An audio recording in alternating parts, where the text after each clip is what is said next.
This is what Japan looks like today. It's cute. It's clean. There are Pokemon airports and entire neighborhoods that look like Sylvanian family playsets. It's very aspirational, very cozy, very zen. And this is what Japan looked like in the year 2000.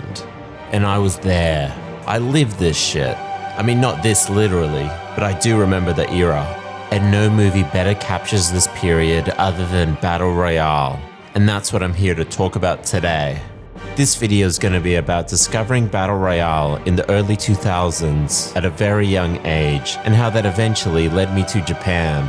I'll also be diving into Battle Royale's production and legacy, analyzing 3 of the most interesting villains Japanese cinema has ever given us, and discussing what I think this movie is ultimately about. But first, let's start from the beginning. This is what movies looked like in the year 2000. As you can see, it was a treasure trove of garbage, a buffet of absolute shit. And within that buffet, buried deep within it, something weird and beautiful was lurking. And that movie was Battle Royale. Promo ads on Australian TV teased this movie as one of the most controversial and dangerous films to ever exist. They said it was banned in South Korea and nearly banned in Japan. So naturally, I had to find it. I remember downloading this movie illegally and being mystified by it. It had a real aura of danger surrounding it. And it was part of this new wave of Japanese media that made the entire country feel weird and mysterious. And while I didn't realize it at the time, Battle Royale ended up becoming tangled up in my entire relationship with Japan. It's the movie I thought of when I was lost on the streets of Osaka at age 15 with no phone and no idea where I was. Because this is the movie that taught me to embrace chaos in all its messy but unavoidable glory. And I also loved learning the story of where this movie came from. Because unlike most modern day franchise films, Battle Royale was created from real human suffering.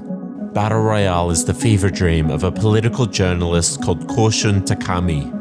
He wrote the novel in 1996, and after a slew of backlash, got it published in 1999. It was pieced together from a strange mix of sources.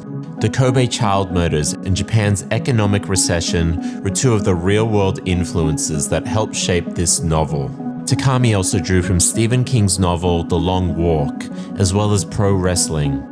Oh, and he was also inspired by a nightmare that he had, where a teacher from a random J-drama Takami watched forced him and a fictional body of students to murder each other. This is the weird stew that this entire subgenre came from. And after the novel was released, the Toei company bought the rights to the film. 6,000 kids auditioned to be in this movie, with only 42 of them being cast. It was a real-life battle royale for theater kids. And the ones who did get chosen were put through a 6-month boot camp before a single frame was shot, because the director of this movie, Kinji Fukasaku, wanted this movie to feel real, because for him, it was real. The reason Fukasaku chose to ditch greedy Yakuza films and direct what is essentially a YA movie goes back to his adolescence.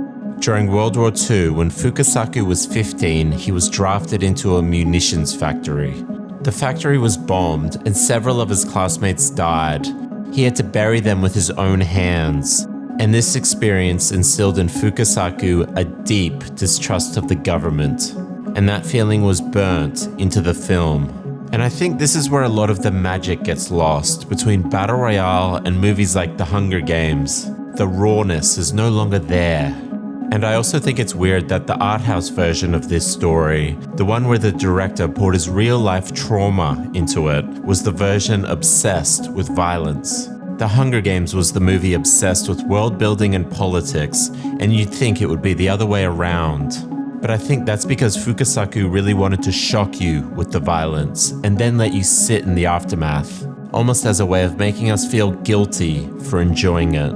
And while The Hunger Games goes deep into its politics and world building, all of that is just background noise for Battle Royale. Because Battle Royale is a movie about its characters. And that's what we're going to talk about next. If you pay attention to the background, you'll notice that all of the characters, even the bit players, are consistent in their characterization throughout the entire film. This is a movie doing a lot with a little. It's packing a complex hierarchy of 42 students, all complete with their own agency and backstories, into a 2-hour window. I mean, just look at the way Keita signals to his friends as he leaves the classroom. Contrast that with Oki, who leaves the classroom a frazzled mess. Or look at the way Mitsuko ostracizes herself on the bus. She looks visibly annoyed as she attempts to sleep. And on that note, let's talk about Mitsuko next, because she's on my list of Battle Royale's trio of unforgettable villains. Mitsuko is the victim of abuse, and if this movie is about dealing with chaos, then Mitsuko is the character that chaos broke. In that way, she's kind of the inverse of Shuya. When Mitsuko was a kid, her own mother tried to sell her to this random creep for 60,000 yen. The novel and manga go into more detail, but this is why Mitsuko has noticeable social anxiety in every flashback. She's always on the outside because she can't relate to any of the other characters. Her experiences taught her that the only way to survive is to stop being the victim and become the threat.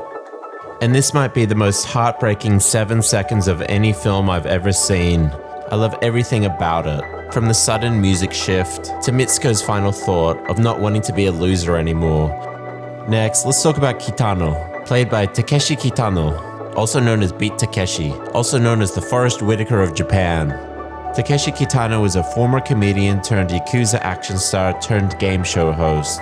He got cast in Battle Royale due to his show Takeshi's Castle, where he would force kids into surreal survival games, all for his own sadistic amusement. Kitano is the character that the chaos of the world isolated. He's a sad, broken man. We see his daughter reject him on the phone, his students don't respect him, and he's even the victim of a violent attack from Shuya's best friend Nobu. The novel and manga both make it clear that the young generation are the victims and the old generation are the enemy, but the movie blurs that line beautifully. And then there's Kitano's relationship with Noriko. Their relationship is uncomfortable, but I don't think it's meant to be read as predatory. Here we see a lonely man projecting onto Noriko a version of a daughter he wishes he had. He's a man desperate for family and connection, and that's what makes him fascinating.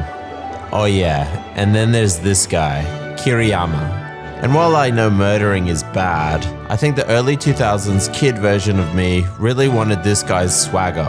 Because just look at him. It's like if you plucked out one of those hosts you see on the streets of Shinjuku and just randomly dropped him onto the island with a machine gun. Oh, and he says nothing. He has no lines of dialogue. And I think that's what makes Kiriyama so unnerving. We have no idea what his backstory is, why he's like this, and why he joined the game for fun. He's the personification of chaos that a chaotic system created. Oh, and I love his mega evolution at the end of the film, as he limps through the scorched fields. I can see why Tarantino loved this movie so much. For all its serious themes and philosophical questions, Battle Royale is a movie that clearly isn't afraid of dialing up the spectacle. So what is Battle Royale actually about? This is a movie about embracing chaos. It's about survival in a world that makes no fucking sense. In a world designed by people who don't actually care about us and might even hate us. But it's more than that. It's a story about optimism and how to use optimism as a weapon. And it's about choosing to believe in something, whether it's a friend, a promise, or even a crush, and holding on to that belief, even when the world around you has gone to shit. And on a personal note, this movie now feels like a portal back in time. It reminds me of being a teenager and going to Japan for the first time with my high school Japanese class. It brings back memories of crushes and rivalries and friendships that felt like the world. And it reminds me of getting lost on the streets of Osaka on that same very school trip. I was 15 at the time and had no smartphone and barely any Japanese language skills. But our teachers let us explore the city at night, all by ourselves, completely unsupervised. It was a different era. So me and my friend would wander into izakayas. We shared beers with random salarymen. And one night in Osaka, me and my friend got so lost that we spent hours wandering the streets before the police were finally able to help us out.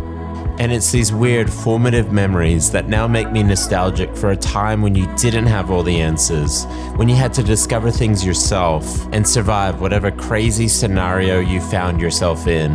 This is what I mean when I talk about embracing chaos. And it was also formative memories like these that eventually led me to move to Japan at age 18, where I spent a year and a half living with a bunch of Japanese hippies on the outskirts of Tokyo. I've got more stories from that era, but those can wait for another video and another movie. Thanks for watching. See you in the next one.